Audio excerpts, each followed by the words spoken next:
¿Cómo anda la banda del Raye? Vamos camino a una hiperinflación. Si entraste al canal por primera vez, me presento, yo soy Ale.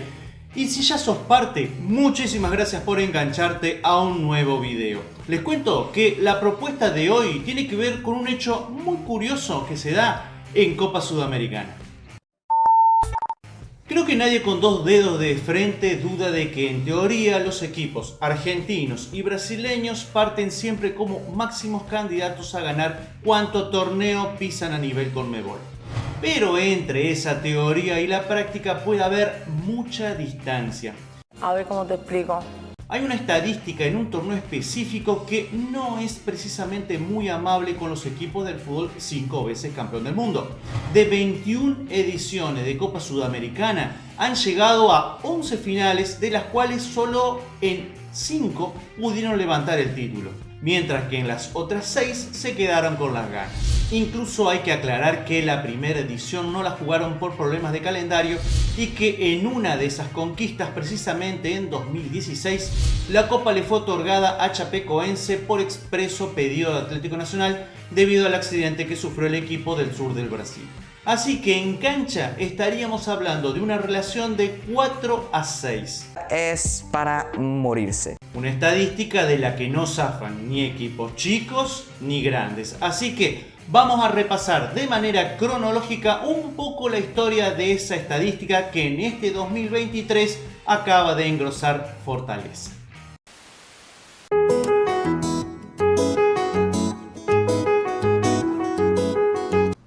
Esta historia de frustraciones comienza en 2009. Ya desde el inicio de la Copa la cosa había sido complicada para los equipos de Brasil, comenzando con la ya comentada ausencia en la edición 2002. En contadas ocasiones habían llegado apenas a semis. Y nada más. Con la consagración en 2008 de Inter de Porto Alegre parecía que la cosa se acomodaba, ya que por segundo año consecutivo un equipo del Brasileirao, el Fluminense de Río de Janeiro, llegaba a la final. En la etapa decisiva enfrentaba a un viejo conocido de la época y con el que tenía ciertas cuestiones pendientes: Liga de Quito. ¿Otra vez café? Increíblemente, se daba la chance de la revancha solo un año después de perder la final de la Libertadores. Pero de ese gran equipo del tricolor carioca no quedaba ni la sombra. ¿Cómo así? Cuca se había ido, justo a Flamengo, y solo permanecían en el plantel el mediocampista argentino Darío Conca y alguno que otro. El resto, Chau, chau, adiós. digamos que al Flu ese 2009 estuvo lejos de sonreír. En el Brasileirao era una lágrima. Como el año anterior, se la pasó peleando el descenso prácticamente en todo el torneo. Tuvo 4 entrenadores que no le encontraban la vuelta a la situación. Esta vez parecía que no zafaba. Hasta que en septiembre vuelve Cuca, despedido de Flamengo, hizo limpieza y consuma el milagro. Faltaban 7 jornadas para el final del campeonato, el equipo estaba último con 27 puntos y necesitaba llegar a 46. Tenía que ganar al menos 6 partidos. Pero claro, entre esos enfrentaba a Atlético Mineiro y Palmeiras, que se jugaban el título, a Cruzeiro, siempre complicado, y a Curitiba, que no pensaba pasar vergüenza en su centenario. No. Cuca armó su equipo a partir de la experiencia de Conca y con Fred como principal apuesta ofensiva. Alrededor de ellos consolidó a jóvenes como el arquero Rafael, los defensas Gumi y Mariano y el volante Marquinhos. Un equipo sin mucho juego bonito, pero sí muy luchador. Pero tampoco es una de las peores. Logró las victorias que necesitaba, se salvó por un punto del descenso y pasó a la historia como el equipo de guerreros. Mientras intentaba salvarse, jugaba a la Sudamericana. Inició la campaña con el primer Fla-Flu de la historia en competencias de Conmebol, eliminando a su clásico rival luego de un doble empate gracias al gol de visitante, y es lo único positivo que se le puede contar a Renato Gaúcho. Lo ha dicho. En octavos, ya con Cuca, dejó afuera a Alianza Atlético de Perú y en cuartos a Universidad de Chile con otra doble victoria. ¡Bien hecho! La semifinal contra Cerro Porteño fue uno de los partidos más emocionantes en la historia del Flu, dando vuelta el marcador en tiempo de descuento de la segunda parte cuando la posibilidad de penales era bien cierta. Así, el equipo de Cuca alcanzaba su segunda final continental seguida, enfrentando a un Liga de Quito que en la ida le hizo sentir la experiencia y la altitud. 1-5. Bueno, un whisky a dormir. La cosa estaba complicada porque necesitaba 4 goles para forzar la definición por penales. Según el reglamento de la época, en la final no valía como desempate el gol de visitante. Si había un momento para demostrar las cualidades de goleador de Fred, era este. Pero lamentablemente para el equipo de Laranjeiras no sería en este partido. Al final fue 3-0 y lo único que demostró el delantero fue un gol y una gran solidaridad con el equipo ecuatoriano al hacerse expulsar por reclamar. Al año siguiente Cuca fue despedido al fracasar en el estadual, fue reemplazado por Muricy Ramalho y el equipo de Guerreros, gracias a una racha de 9 partidos invicto, se proclama campeón nacional por tercera vez.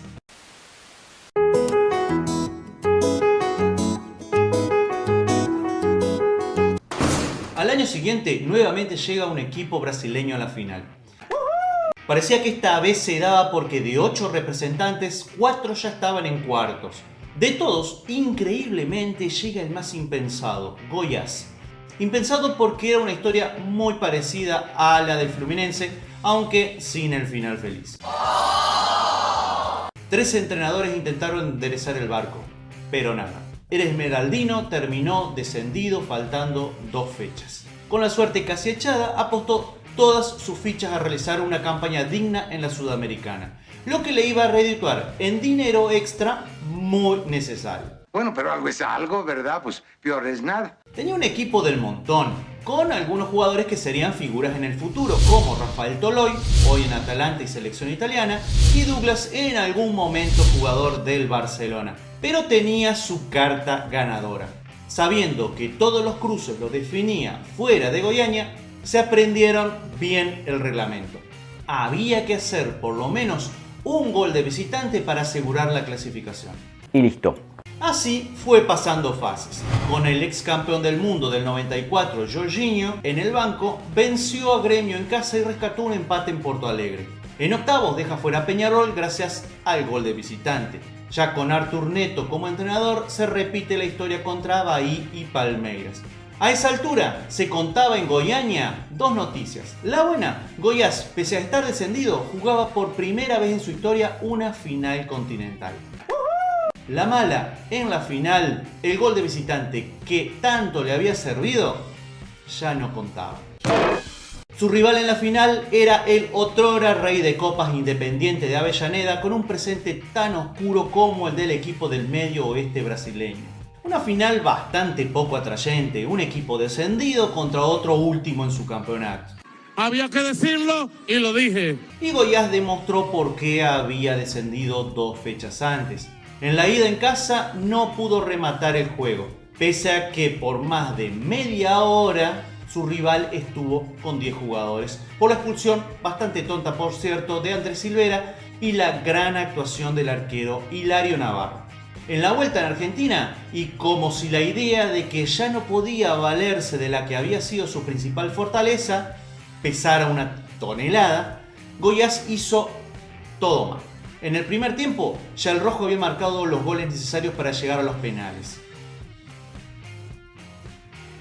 Había desperdiciado la ventaja que había conseguido en Serra Dourada. Independiente no ganó en los 90 solo por el hecho de que el esfuerzo físico que hizo le pasó factura. Y no olvidemos de que no por casualidad estaba en último en el torneo local. Es así de crudo. Luego de varios minutos eternos y soporíferos, llegan los penales.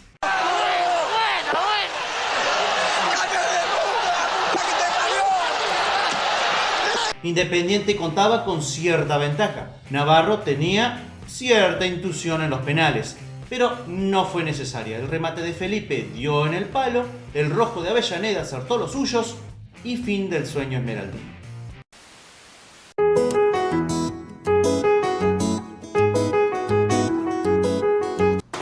Pasaría la polémica consagración de San Pablo en 2012 y al año siguiente, como el campeón aún no se sumaba a la Libertadores, Brasil encararía el torneo con 9 cupos. Pero fue de terror. Solo 2 llegarían a cuartos. y de esos dos, quien pasaría a la final en su primera participación en un campeonato continental en 113 años de existencia fue el Ponte Preta. ¿Cómo? Su historia está muy emparentada con los casos que repasamos. Llega a la final continental pese a un desastroso performance a nivel local. Había sorprendido en el Brasileirao anterior, finalizando en la cuarta posición, por lo que las perspectivas para la nueva temporada eran las mejores.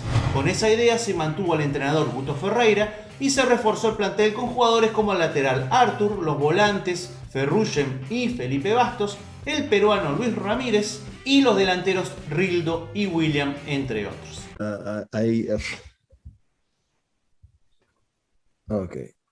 Pero pese a una buena campaña en el estadual, en el Brasileirao empezó a los tumbos, cosa que le costó el puesto a Ferreira tras solo 4 partidos. Y gracias por todo.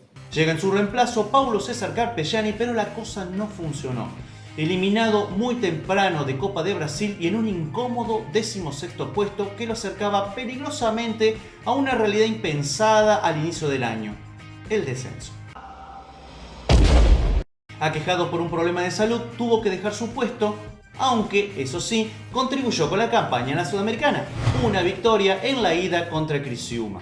Bueno, pero algo es algo, ¿verdad? Pues peor es nada. Lo reemplazó Jorginho, el mismo que estuvo en Goiás, que tuvo la dura misión de enderezar el andar mientras hacía historia a nivel internacional. Pero entre el tiempo que necesita un entrenador para conocer a su plantel y una racha de derrotas, terminaron por sentenciar la historia de la macaca en Serie A. Chau, chau, adiós. Quedaba solo la Sudamericana como para salvar el año. Con una idea simple, buena marcación y salida rápida de contragolpe, encaró el torneo continental. Eliminó a Criciúma y ya en territorios desconocidos para su historia, dio cuenta del Deportivo Pasto de Colombia, de Vélez y San Pablo. En la final enfrentó al Lanús de Guillermo Barros Esqueloto, que a diferencia del equipo brasileño, venía bastante bien a nivel local. Fue 1-1 en Morumbí y la serie quedaba abierta. Y como Ponte Preta ya había ganado fuera de casa en el certamen, 2-1 a Criciúma, 2-0 a Vélez y 3-1 a San Pablo, la ilusión se encendió. El albinegro se convirtió en protagonista y llamó la atención. Tal vez de más, porque con la atención viene la presión.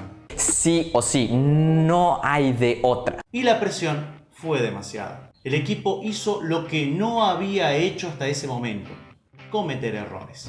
Casi no atacó y fue presa fácil del marcaje argentino, que anuló a sus principales jugadores. Se acabó. Fue un 0-2 demasiado sencillo, en una actuación que no se condecía con lo mostrado por el equipo de Campinas en Sudamericana, pero sí con las que se vieron en el Brasileirao.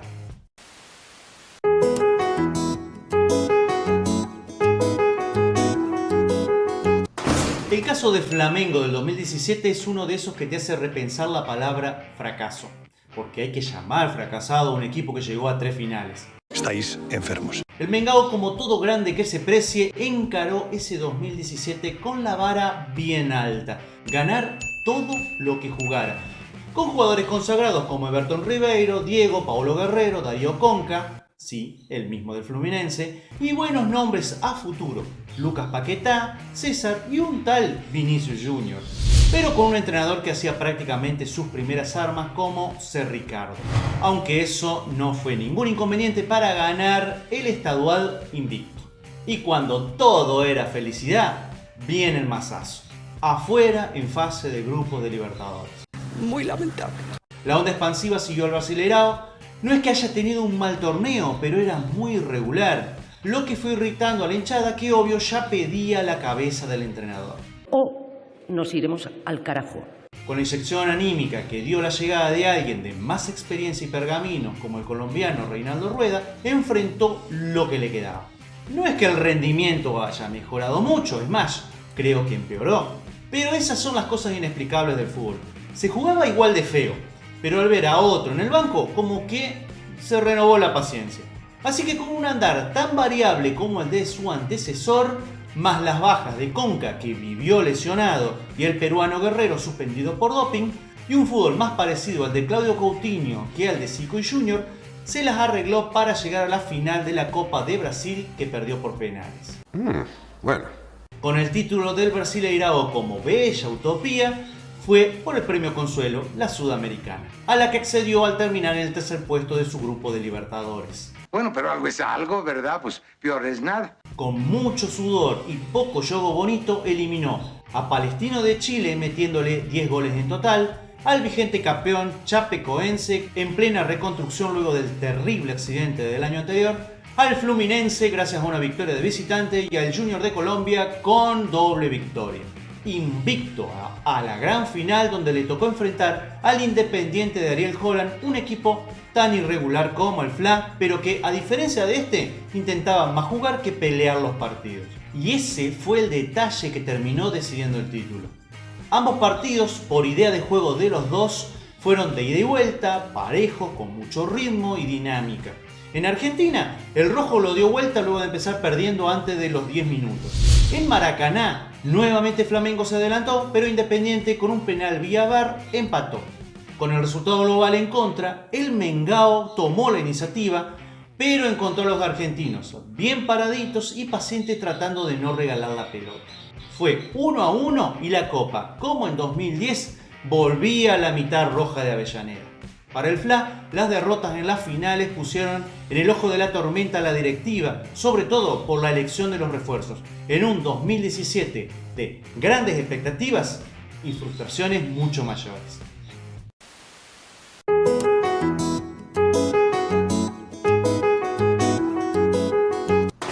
El tricolor ya sabía lo que era levantar la Sudamericana, lo había hecho en una polémica serie en 2012 contra Tigre y tenía toda la intención de repetir en la edición 2002, a la cual había clasificado a pesar de un espantoso 2021, donde finalizó 13º en el torneo local. Con la fe renovada en el entrenador, ni más ni menos que quien había levantado la copa en aquel 2012, la gran leyenda viviente Rogerio Ceni, con algunas incorporaciones low cost como Felipe Alves, Rafinha, Nicao y Patrick, más los que ya estaban, Robert Arboleda, Emiliano Rigoni, Miranda, Jonathan Caleri, San Pablo se aprestaba a enfrentar la nueva temporada. Ese 2022 no empezó tan mal.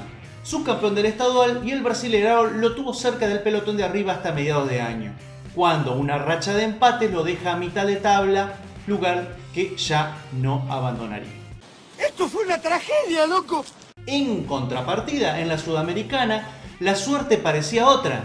En fase de grupo obtuvo 5 triunfos y un empate y en octavos dejó fuera a la Universidad Católica anotándole 8 goles. Con todo respeto, rivales con un presente bastante pobre. La incógnita era saber cómo iba a reaccionar este equipo cuando enfrentara a rivales de mayor exigencia, y la respuesta llegó en poco más de un mes. En cuartos transpiró más de la cuenta para eliminar al descendido Ceará, y en semis siguió transpirando para eliminar al también descendido Atlético Goianiense. Y como a nivel local ya estaba fuera de Copa de Brasil, para septiembre lo único que quedaba era la Sudamericana, que a esa altura ya lo tenía tranquilito en la final, donde se enfrentaría a otro equipo que quería reverdecer antiguos laureles, Independiente del Valle. Un rival que venía de la Libertadores y que ya mostraba una jerarquía diferente. Cuidado. O por lo menos la mostró a los poco más de 8.000 hinchas entre los dos equipos, que se animaron y pudieron costearse y cruzarse el subcontinente casi de punta a punta hasta el centro de Argentina. Qué miseria, chico. Qué miseria. En una síntesis perfecta de lo que fue su año, parecía que tenía con qué, pero al final era solo un espejismo. Llegó un par de veces, pero chocó siempre con sus propias limitaciones y con un rival que lo presionaba en todos los sectores. Daba la sensación que el equipo de Ecuador, sin tener la pelota, dominaba. ¿Me comprendés lo que te digo? Y golpeó en los momentos justos. Antes de los 15 ya ganaba y a mitad del segundo tiempo remató el partido.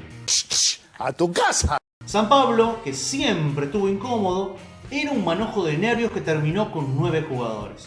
Así se cerraba otra de las peores temporadas del tricolor paulista. Pese a eso, y por increíble que parezca, ¡Increíble! esa campaña internacional sirvió para que Rogerio Ceni rompa la matrix de la cotidianeidad del Brasileirao y milagrosamente mantenga su puesto un tiempito más. Amén.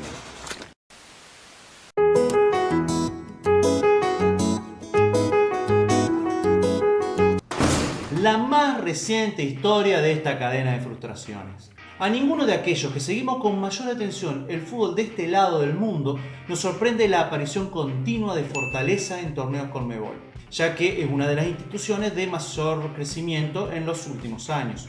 Claro. Venían de dejar una muy buena impresión en su debut en la Libertadores 22 y tenía toda la intención de por lo menos igualarlo. Siguiendo la política del club, mantuvo al argentino Juan Voivoda y reforzó su plantel con jugadores económicos pero rendidores como Thiago Gallardo, Mariño, Juan Lucero o Tomás Pochettino. Pero la primera mitad del nuevo año no fue muy amable con el Leão do Pici. Ganó el estadual, pero quedó en octavos en Copa de Brasil y en el Brasileirão navegaba por la mitad de la tabla.